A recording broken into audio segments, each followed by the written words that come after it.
Welcome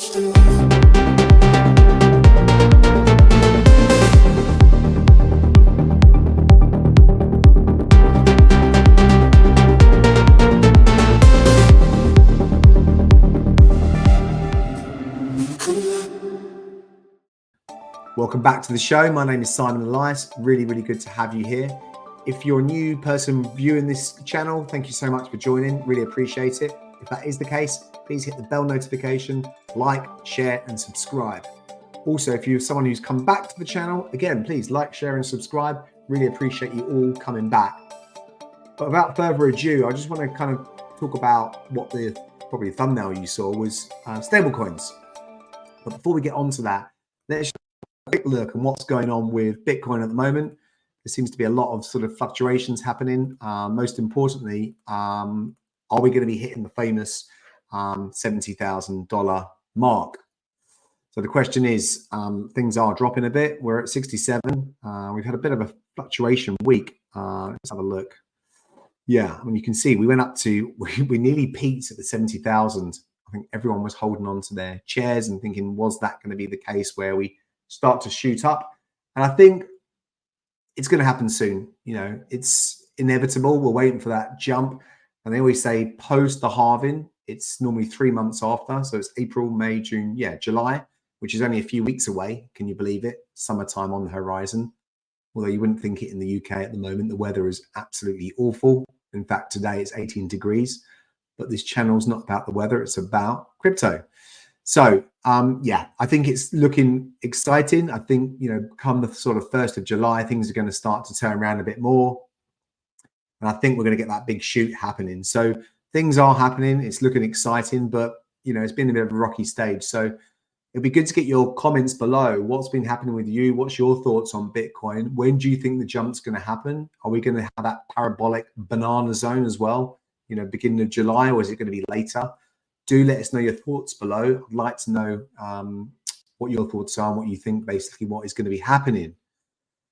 So it's been an interesting week. Something I really wanted to kind of home in on was the US debt. This is really interesting. Now, hopefully a lot of you have seen this. If you haven't, welcome to the party.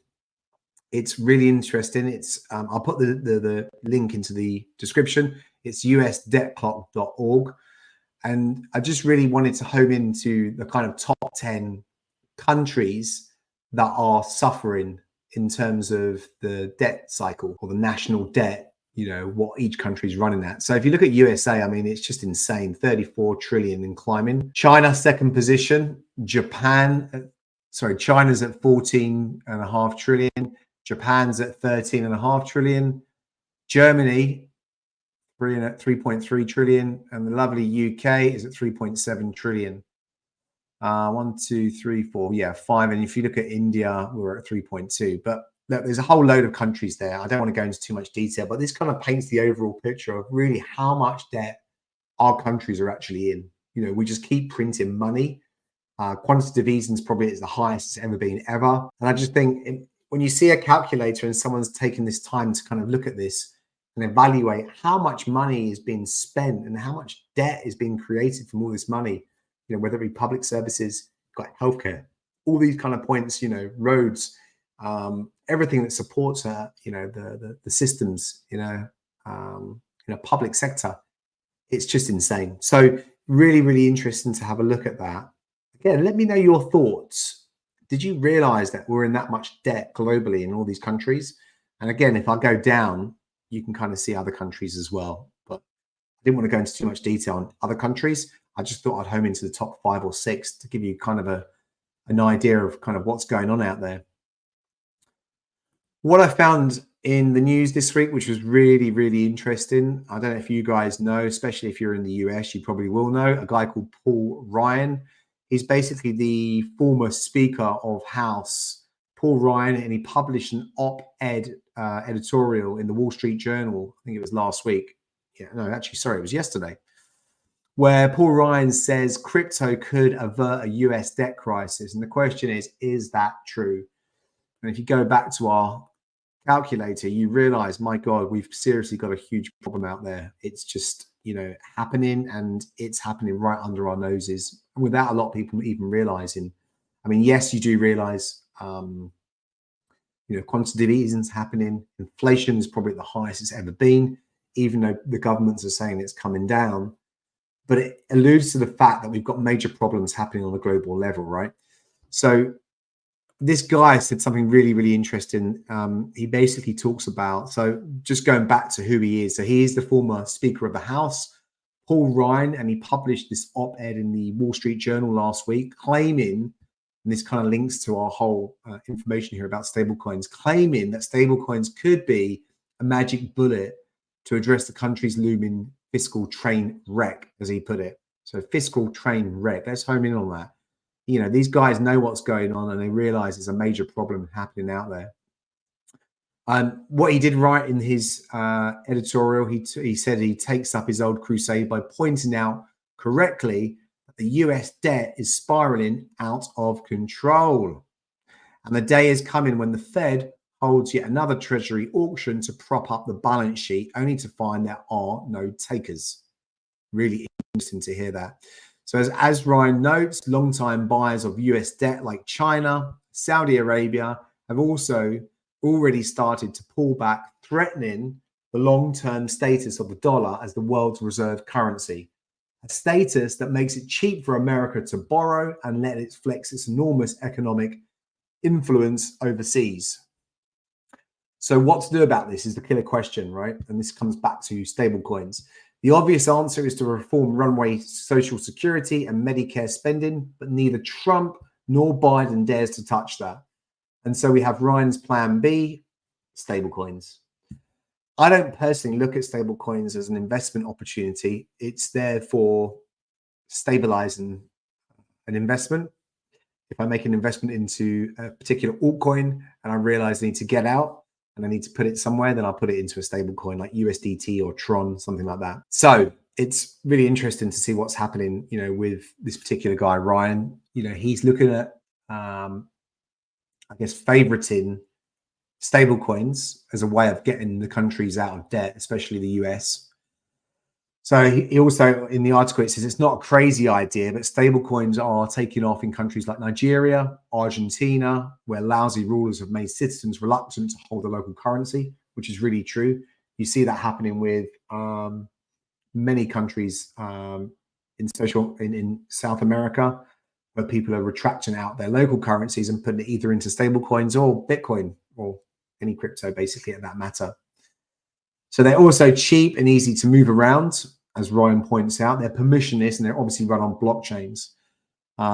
So I just find that really, really interesting. And he also points out with this debt issue and why stablecoins are, being favoritized in the US markets. He pointed out that there's also a downside to stablecoins. They are hard or even impossible for the US Treasury to control. So their spend will undercut the government's ability to use tools like the SWIFT banking system to impose sanctions, which is kind of what crypto is about, right? It's that so the government can't get their greedy hands onto the crypto. But for me, it's not really about the government not being able to touch my crypto. Yes, that's a great fundamental of the blockchain, but also I think it's really understanding why countries like America feel like actually they've got to be able to have that, attachment and control over your crypto. For me, I don't mind that happening in the background, but actually that's the reason why I chose crypto. It was really to go permissionless. It was to be debanked. And it makes you realize that this bigger picture out there is all about, it's one network. You've got the SWIFT network. Everything flows through there from the banks. And they've got full control about shutting down or freezing your accounts. Now, I've got no issues if in the future they suddenly said, look, we have to freeze your crypto. And I did do a video about this previously.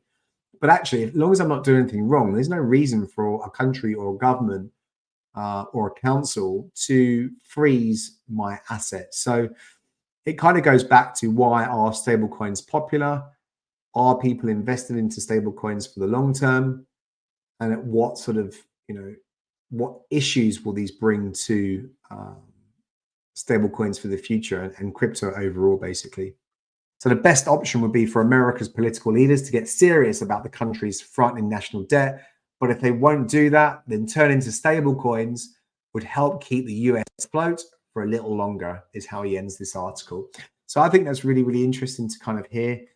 And it's also, you know, this whole video really is about, and I saw this really good article from our friends at Milk Road, and it was about, you know, the 3 reasons why stablecoins are going to explode. So one thing they talk about here further down is, you know, today they represent 55% of all blockchain activity and handle more than 3 trillion in monthly volume, which is absolutely staggering. And they put there, in comparison, Visa handles about 1.2 trillion monthly. Moreover, stablecoins are immune to bear markets in 2022 and 2023. And if you look at the charts below, and I thought this was really interesting, you know, there's no bear market that's happened here in the stablecoin market. So it's your flight to safety to keeping your crypto safe. If you don't want to keep it in Ethereum, Solana, or Bitcoin, you know, you put it into your stablecoin. And you can see from that image here how exciting stablecoins have performed. You know, they're not volatile. They're there for a reason to kind of track the dollar rate or the pound or the yen. But it's interesting to see how that's kind of worked out, you know, from 2020 to 2024. It's been consistent. There hasn't been many drops that have been happening, you know. It's fantastic to read that. So these guys basically wrote, this looks really rather positive as the trend is continually growing. Even though the bear market, there are about 6 million active addresses sending about 10 million stablecoin transactions daily. 10 million stablecoin transactions daily. That's huge. So they believe that the stablecoins will onboard more people on chain in the next 5 to 10 years than any other use case. And I think that is what's critical, is it's getting people on chain, right? And this channel is all about, you know, entrepreneurial business owners, investors in property, you know, looking at a flight to safety out there and what else can you use. And I think stablecoins is a really good option to kind of study, do your research, do your education on it, and understand how can they benefit your portfolio. Or, you know, if you've got a large amount of cash or medium-term amount of cash and you want to store it safely but out of the system, then stablecoins is definitely a way forward on that. But these guys also put here, as an investor, you might be wondering, stablecoins are great and all, but how can I capitalize on the trends? And stablecoins are meant to be just that, stable at $1 basically. So I'll post the editorial piece here for these guys as well, but it's just good to kind of get a picture of, you know, what's happening with stablecoins. How have they been stable, you know, over this period as well, you know? So going back to that crypto debt crisis, or sorry, US debt crisis, and how crypto could save that, it's really interesting, you know, that article that I put in earlier on, you know, to kind of highlight on that and circle back, you know, the very high profile piece in that Wall Street Journal. And again, I'll put the link into the description there, and it's by Paul Ryan. It's definitely a must read. And if you haven't yet, add it to the ever-growing, you know, file of not priced in editorial piece that you keep hearing about. Is it not priced in, or is it going to be priced in now? More and more people are putting money into stablecoins. So have a look at that. I find it fascinating. You know, the US dollar stablecoin demand is giving a boost to US government bonds. You know, I think helping the USA stay competitive with China in this global race within crypto and trying to beat the debt issue that we're all faced with. I just think it's major interesting. And, you know, if we go back to looking at the debt calculator, it's just phenomenal. You know, that debt calculator is not going to go anywhere. It's just going ongoing. So guys, look, thank you so much for stopping by. It's really just a short video today about stable coins, how they're affecting, you know, the markets. You know, are people using them for flight to safety? Yes, I think they are. What's happening in the future, and obviously a quick view on, you know, Paul Ryan's article. And again, all these links will be in the description. So look, please, if you like our content, you know, we're quite new to the market. We're sort of perfecting our craft. So forgive me for some of these videos. They might be a little bit jaggedy along the way, but I'm learning as we start to push content out. So please like, share, subscribe the video, and we'll see you soon. Thank you so much.